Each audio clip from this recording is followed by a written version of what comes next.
കർത്താവിനാലേറെ സ്നേഹമുള്ളവരെ, വചനവഴിയിലെ പ്രഭാതത്തിൽ നാം ധ്യാനിക്കുന്ന വേദഭാഗം ലേവ്യ പുസ്തകം 25 20 മുതലുള്ള തിരുവചനങ്ങൾ.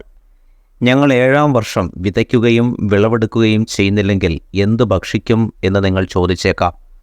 6-ാം വർഷം എൻ്റെ അനുഗ്രഹം ഞാൻ നിങ്ങളുടെ മേൽ ചൊരിയും. 3 വർഷത്തേക്കുള്ള വിളവ് അത് നിങ്ങൾക്ക് പ്രദാനം ചെയ്യും. 8-ാം വർഷം നിങ്ങൾ വിതയ്ക്കുകയും 9-ാം വർഷം വരെ പഴയ ഫലങ്ങളിൽ നിന്ന് ഭക്ഷിക്കുകയും ചെയ്യുക. അതിൻ്റെ ഫലം ലഭിക്കുന്നതുവരെ പഴയതിൽ നിന്ന് ഭക്ഷിക്കുക. പ്രിയമുള്ളവരെ, സാബത്ത് വർഷം 7-ാം വർഷം സാബത്തായിരിക്കുമെന്നും ആ വർഷം നിലമുഴുകയോ വിതയ്ക്കുകയോ ചെയ്യരുത് എന്നും മണ്ണിനത് സാബത്തായിരിക്കുമെന്നും വചനം ഓർപ്പിക്കുകയാണ്. പഴയ നിയമത്തിൽ നൽകപ്പെട്ട ഈ കൽപ്പനയ്ക്ക് പിന്നിൽ വളരെ വ്യക്തമായ ചില ഉദ്ദേശങ്ങളുണ്ടായിരുന്നു. കാരണം അതുവരെയും ആ ദേശത്ത് വസിച്ചിരുന്ന ജനത വലിയ പാപകരമായ സാഹചര്യങ്ങളിലൂടെയും പ്രവൃത്തികളിലൂടെയുമാണ് കടന്നുപോയത്.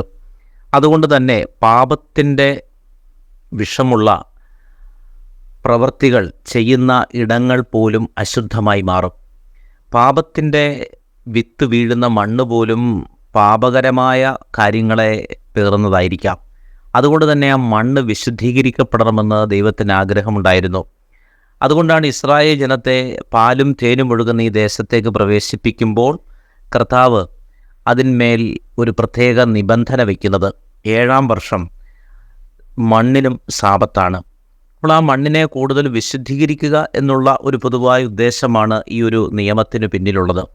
അപ്പോൾ അങ്ങനെ ചില വഴികൾ കർത്താവ് ബോധപൂർവം അവരുടെ മുമ്പിൽ അടയ്ക്കുമ്പോൾ തങ്ങൾ എന്ത് ചെയ്യും എന്ന് ഈ ജനം ചോദിക്കുകയാണ്. അങ്ങനെ ചെയ്യുമ്പോൾ എന്താണ് തങ്ങൾ ചെയ്യേണ്ടത്? 7-ാം വർഷം ഞങ്ങൾ എങ്ങനെ ഭക്ഷിക്കും? ഞങ്ങൾ എങ്ങനെയാണ് ജീവിക്കേണ്ടത് എന്ന് ചോദിക്കുമ്പോൾ, ഞങ്ങളുടെ മക്കൾക്ക് ഞങ്ങൾ എന്ത് ഭക്ഷണം കൊടുക്കും എന്ന് ചോദിക്കുമ്പോൾ കർത്താവിൻ്റെ വളരെ വ്യക്തമായ ഒരു പദ്ധതിയുണ്ട്. അതായത് നമ്മൾ ഇതുവരെ കണ്ടിട്ടുള്ള രീതികളിൽ നിന്ന് വ്യത്യസ്തമായ രീതികളിലൂടെയാണ് കർത്താവ് ഈ ജനത്തെ നടത്തുവാൻ ആഗ്രഹിക്കുന്നത്. നമ്മൾ ഇതുവരെ പരിചയിച്ച വഴികളിൽ നിന്ന് വ്യത്യസ്തമായ വഴികളാണ് കർത്താവ് ഉപയോഗിക്കുന്നത് എന്ന് സൂചിപ്പിക്കുവാൻ വേണ്ടി കർത്താവ് പറയുകയാണ്, 7-ാം വർഷം നിങ്ങൾ എന്ത് ഭക്ഷിക്കുമെന്നതിനെ ഓർത്ത് നിങ്ങൾ ആകുലപ്പെടേണ്ട. കാരണം 6-ാമത്തെ വർഷം ധാരാളമായിട്ടുള്ളൊരു വിളവ് ലഭിക്കും. 3 വർഷത്തേക്കുള്ള വിളവാണ് 6-ാം വർഷം ലഭിക്കുന്നത്. 6-ാം വർഷത്തേക്ക് 7-ാം വർഷത്തേക്ക് വിത്ത് വിതയ്ക്കുന്ന 8-ാമത് വരുന്ന വർഷത്തേക്ക് കൂടി അങ്ങനെ 3 വർഷത്തേക്കുള്ള പുതിയ വിളവ് നൽകപ്പെടുകയാണ്. അപ്പോൾ 6-ാം വർഷം ലഭിക്കുന്ന വിളവ് കൊണ്ട് 3 വർഷത്തേക്കുള്ള വിളവ് ലഭിക്കുന്നത് കൊണ്ട് 8-ാം വർഷം വിതയ്ക്കുകയും 9-ാം വർഷം നിങ്ങൾ കൊയ്യുകയും ചെയ്യുന്നത് വരെയുള്ള കണക്കുകൾ കർത്താവിൻ്റെ പദ്ധതിയിൽ ക്രമപ്പെട്ടു പോവുകയാണ്. അപ്പോൾ ഇതാണൊരു ദൈവത്തിൻ്റെ പദ്ധതി. നാം ഇതിൽ നിന്ന് മനസ്സിലാക്കേണ്ടത് എല്ലാ കാര്യത്തിനു പിന്നിലും ഒരു ദൈവീക പദ്ധതിയുണ്ട്. ചില സമൃദ്ധി ദൈവം നമ്മുടെ ജീവിതത്തിൽ നൽകുന്നത് വരാനിരിക്കുന്ന ഒരു ക്ഷാമകാലത്തെ നാം നേരിടുന്നതിന് വേണ്ടിയായിരിക്കാം. ഇന്ന് ആരാധനയ്ക്കുള്ള സമയം നമുക്ക് കൂടുതൽ നൽകുന്നത് നാളെ ഒരു ആരാധന വിലക്കിൻ്റെ കാലം വന്നു ചേരാം എന്നുള്ള ഒരു സൂചന തന്നതുകൊണ്ടാണ്.